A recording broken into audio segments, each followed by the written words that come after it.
OIKN sebut 15 investor bakal groundbreaking di IKN awal tahun 2024. Otorita Ibu Kota Nusantara, OIKN, mengungkapkan sebanyak 15 investor dalam negeri akan melakukan groundbreaking pada awal tahun 2024 di Nusantara. Di tahun 2024 kami akan mengawali dengan groundbreaking lagi yang kemungkinan dilaksanakan antara Januari, Februari dan sudah terdapat 15 investor yang dalam pipeline yang menyiapkan diri, ujar Deputi Bidang Pendanaan dan Investasi OIKN Agung Wicaksono dalam media briefing daring di Jakarta, Jumat. Agung menambahkan, rencana groundbreaking pada awal 2024 tersebut merupakan upaya dan komitmen untuk mewujudkan IKN sebagai kota hijau dan cerdas. Ini menunjukkan bahwa kami akan terus bergerak cepat di 2024 dengan groundbreaking untuk mewujudkan IKN sebagai kota hijau dan cerdas, katanya. Sebanyak 15 pihak yang berencana untuk melakukan groundbreaking pada awal tahun depan berasal dari dalam negeri dan terdiri dari lembaga negara, konsorsium, yayasan, dan investor swasta. Groundbreaking itu terdiri dari dua jenis yakni groundbreaking proyek ramah lingkungan, Green Project, dan groundbreaking yang dilakukan investor swasta serta lembaga negara.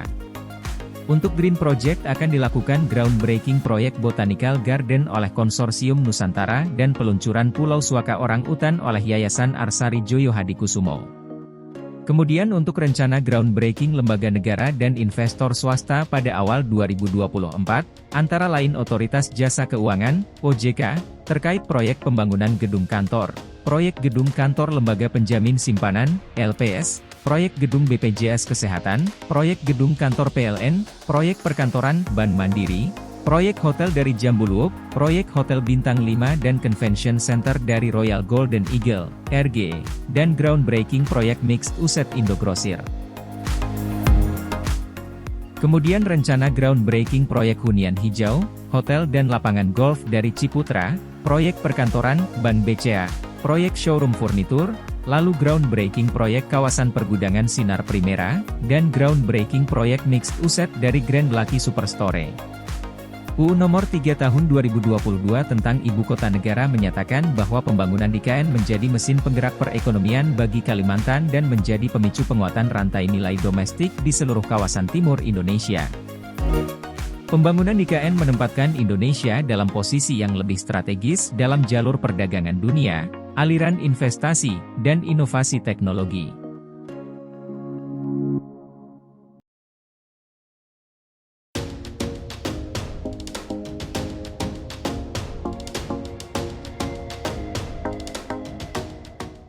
Cetak biru Kota Cerdas Nusantara jadi acuan pembangunan IKN. Otorita Ibu Kota Nusantara, OIKN, meluncurkan Cetak Biru Kota Cerdas Nusantara, dokumen yang menjadi acuan dalam pembangunan IKN di masa depan. IKN memiliki visi untuk menjadi livable and lovable city, kota yang layak huni dan dicintai. Oleh karena itu, dokumen ini juga akan berisi bagaimana mewujudkannya, kata Kepala OIKN Bambang Susantono dalam keterangannya di Jakarta, Kamis. Bambang mengatakan, Cetak Biru ini bertujuan untuk mewujudkan IKN sebagai kota yang layak huni dan dicintai, dengan keseimbangan antara pertumbuhan ekonomi, keberlanjutan lingkungan, dan kesejahteraan masyarakat. Cetak Biru Kota Cerdas Nusantara akan memberi gambaran, acuan, dan panduan strategis bagi pemangku kepentingan dan juga masyarakat tentang visi dan misi IKN.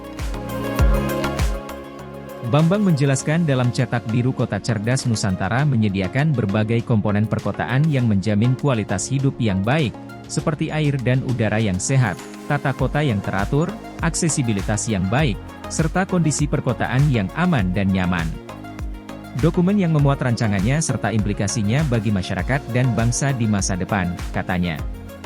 Berdasarkan Surat Edaran Kepala Otorita Ibu Kota Nusantara Nomor 014 tentang Cetak Biru Kota Cerdas Nusantara, dokumen ini juga bertujuan untuk merangkul pemangku kepentingan dalam proses pembangunan dan pengembangan kota yakni untuk mencapai titik keseimbangan antara pertumbuhan ekonomi, pemerataan ekonomi, keberlanjutan lingkungan, serta kesejahteraan masyarakat.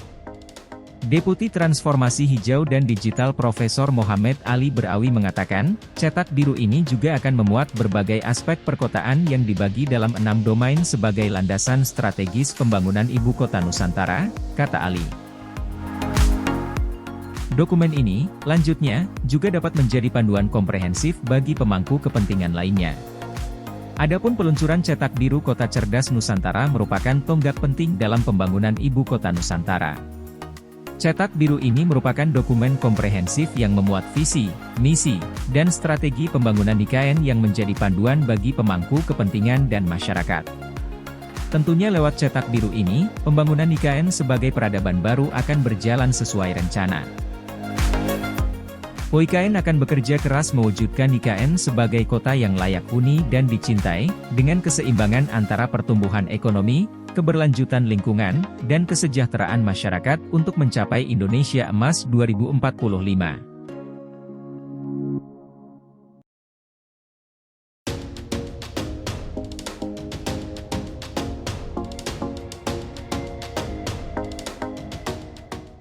Otorita IKN sebut kawasan sudah rusak sebelum ditetapkan jadi ibu kota baru. Otorita Ibu Kota Nusantara, OIKN, menyebut, kawasan Ibu Kota Negara, IKN, Nusantara telah rusak bahkan sebelum ditetapkan sebagai kawasan Ibu Kota Baru Indonesia itu. Total ada sekitar 120.000 hektar lahan hutan yang harus direhabilitasi ataupun direstorasi. Deputi Bidang Lingkungan Hidup dan Sumber Daya Alam OIKN Mirna Asnawati Safitri mengatakan, pihaknya berkewajiban untuk mempertahankan keanekaragaman hayati di IKN. Namun untuk mencapai hal itu, pihaknya perlu berupaya ekstra. Dalam situasi ekosistem IKN yang kita ketahui, sebagian besar itu telah alami kerusakan, bahkan sebelum ditetapkannya IKN, kata Mirna, dalam konsultasi publik IKN, lewat saluran telekonferensi, Rabu, 27 Desember 2023. Diperlukan berbagai upaya ekstra untuk melindungi kehati dalam pemulihan ekosistem. Ini akan menjadi tugas berat bagi kami. Namun kami percaya bahwa IKN menjadi sebuah lokus bagi kita untuk menunjukkan keseriusan dalam menyelaraskan aspek lingkungan dalam pembangunan, sambungnya. Sementara itu, Direktur Pengembangan Pemanfaatan Kehutanan dan Sumber Daya Air Kedeputian Bidang Lingkungan Hidup dan Sumber Daya Alam Otorita IKN, Pungki Widiaryanto mengungkapkan, besaran tutupan hutan di IKN saat ini hanya sekitar 16% dari total 256.142 hektar luas kawasan. Kita tahu bahwa IKN secara baseline atau kondisi saat ini, bahkan sebelum dicanangkan, hutan di IKN hanya sekitar 16% dari total 250 ribuan hektar dengan laju deforestasi sekitar 1.000 hektar per tahun berdasarkan analisis tutupan lahan KLHK 2009 hingga 2019, kata Pungki dalam kesempatan yang sama. Berdasarkan data terakhir kunjungan lapangan OIKN, ada sekitar 120.000 hektar lahan yang perlu direhabilitasi atau direstorasi. Kondisi ini menunjukkan, OIKN punya PR besar dalam memulihkan kondisi lahan IKN yang telah rusak dari sebelumnya. Adapun dalam rencana besarnya, 65% atau sekitar 177.000 hektar dirancang sebagai kawasan lindung hijau. Selain itu, secara keseluruhan ada sekitar 3.889 spesies keanekaragaman hayati, kehati, di IKN. Dari jumlah tersebut, 440 jenis diantaranya masuk ke dalam daftar merah International Union for Conservation of Nature, IUCN. Artinya, spesies tersebut terancam punah. Atas kondisi ini, pihaknya mendorong kerjasama dengan sejumlah mitra, termasuk dalam mendeteksi keberadaan flora dan fauna terkait. Selain itu, OIKN juga tengah dalam proses penyusunan rencana induk pengelolaan keanekaragaman hayati IKN sejak Juli 2023 lalu. Ditargetkan dokumen ini akan rampung dan bisa diimplementasikan pada awal 2024 mendatang.